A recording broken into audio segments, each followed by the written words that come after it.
कान्यकुब्ज में द्रुमिल नाम का एक शूद्र रहता था। उसकी पत्नी कलावती बांझ होने पर भी पतिव्रता थी। उसके बांझपन का कारण उसके पति में दोष होना था। एक बार उसके निवास क्षेत्र के समीप महातपस्वी कश्यप मुनि का शुभ आगमन हुआ तो द्रुमिल ने अपनी पत्नी को महर्षि कश्यप से गर्भाधान कराने का आदेश दिया। पति की अनुमति से कलावती प्रसन्न मन से कश्यप के समीप गई, परंतु कश्यप जी के तेज को न सह पाने के कारण वह दूर ही खड़ी रही, उनके निकट न जा सकी। मुनि ने कामपीड़ित कलावती को अपने आश्रम के निकट देखा तो उससे उसका परिचय और वहां आने का प्रयोजन पूछा। कलावती ने अत्यंत विनम्र स्वर में अपना परिचय देते हुए अपने आने का उद्देश्य पुत्र प्राप्ति की कामना को बताया।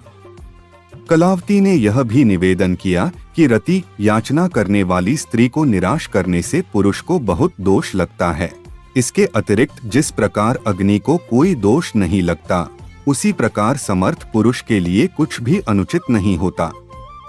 कलावती के अनुचित प्रस्ताव को सुनकर महर्षि कश्यप ने उसकी भर्त्सना की और शूद्र पत्नी से रमण करने से ब्राह्मण के चांडाल बन जाने के विधान की ओर संकेत करते हुए उसकी प्रार्थना अस्वीकार कर दी। कश्यप जी ने अपनी स्त्री को परपुरुष की अंशायनी बनने की अनुमति देने के लिए द्रुमिल को भी अपशब्द कहे। इसी बीच कश्यप जी ने मेनका को आकाश मार्ग से जाते देखा तो उसके सौंदर्य को देखते ही मुनि का वीर्यपात हो गया।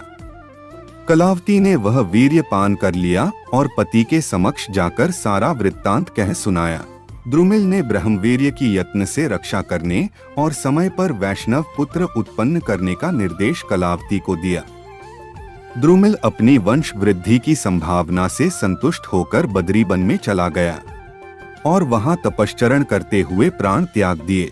कलावती को जब पति की मृत्यु का पता चला तो वह सती होने के लिए आगे आई। जब वह रोते हुए सती होने जा रही थी, उसी समय रास्ते में उसे एक ब्राह्मण मिले। ब्राह्मण ने रोती जा रही कलावती को रोककर पूछा कि क्यों रो रही हो, कहाँ जा रही हो? उसके पति ने तो तपस्या करते हुए प्राण त्यागे हैं, परंतु वह क्या करने जा रही है? अपने साथ गर्भ में पलने वाले शिशु की हत्या करने का उसे कोई हक नहीं है। उसी ब्राह्मण ने कलावती को अपने यहाँ शरण दिया, साथ ही उसे गर्भ की रक्षा करने का निर्देश भी दिया। यथा समय ब्राह्मण के घर में ही कलावती ने अत्यंत तेजस्वी, सुंदर एवं गुणी पुत्र को जन्म दिया, जिसका नाम नारद रखा गया। 5 वर्ष का होने पर बालक को पूर्वजन्म की स्मृति हो गई और वह श्री कृष्ण के मंत्र का जाप, भजन तथा उनके पुण्य कथाओं का श्रवण करने लगा।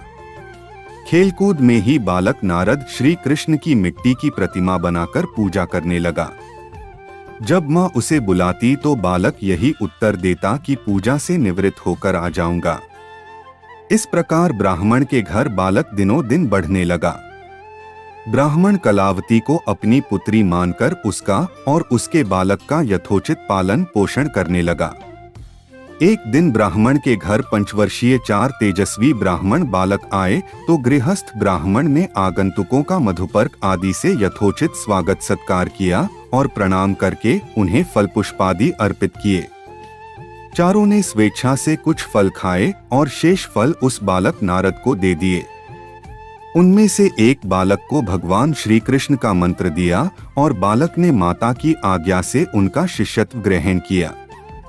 एक बार रात्रि के समय जब बालक नारद की माता मार्ग से निकल रही थी तो उसे सांप ने काट लिया और वह श्री कृष्ण का स्मरण करते हुए उसी समय मृत्यु को प्राप्त हो गई। प्रातःकाल बालक नारद को अपनी माँ के अवसान का पता चला तो उस समय ब्राह्मण ने उसे तत्वज्ञान का उपदेश दिया, जिससे उसका अज्ञान जाता रहा और वह गंगा जी में स्नान करके गंगावट के निर्जन स्थान पर अवस्थित अश्वत्थ पीपल के मूल के समीप योगासन लगाकर भगवान श्री कृष्ण का भजन करने लगा। जब दिव्य सहस्र वर्ष व्यतीत हो गए तो उसे भगवान श्री कृष्ण ने बाल मुकुंद के रूप में अपनी झलक दिखाई। बालक नारद ने उस अनुपम रूप राशि को जब पुनः देखना चाहा तो वह झलक उसे दृष्टिगोचर न हुई। इससे वह खिन्न होकर रुदन करने लगा। इस बीच उसे आकाशवाणी सुनाई दी, हे वत्स, मेरी जिस दिव्य आभा के तुमने एक बार दर्शन किए हैं, उसे तुम दिव्य शरीर धारण करने पर ही पुनः देख पाओगे। यह सुनकर बालक नारद निश्चिंत हो गया। यथा समय भगवान श्री कृष्ण का स्मरण करते हुए उसका जन्म मरण से पीछा छूट गया और उसका जीवन ब्रह्मा में लीन हो गया।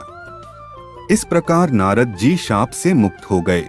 कहानी सुनने के लिए धन्यवाद दोस्तों। कहानी कैसी लगी बताइएगा जरूर। यदि आप मेरे चैनल पर नए हैं तो चैनल को सब्सक्राइब करें और घंटी वाला बटन जरूर दबाएं ताकि आपको आने वाली नई कहानी की नोटिफिकेशन मिल सके। कहानी अच्छी लगी हो तो लाइक और शेयर करना मत भूलना। मिलते हैं नई कहानी के साथ। नमस्कार।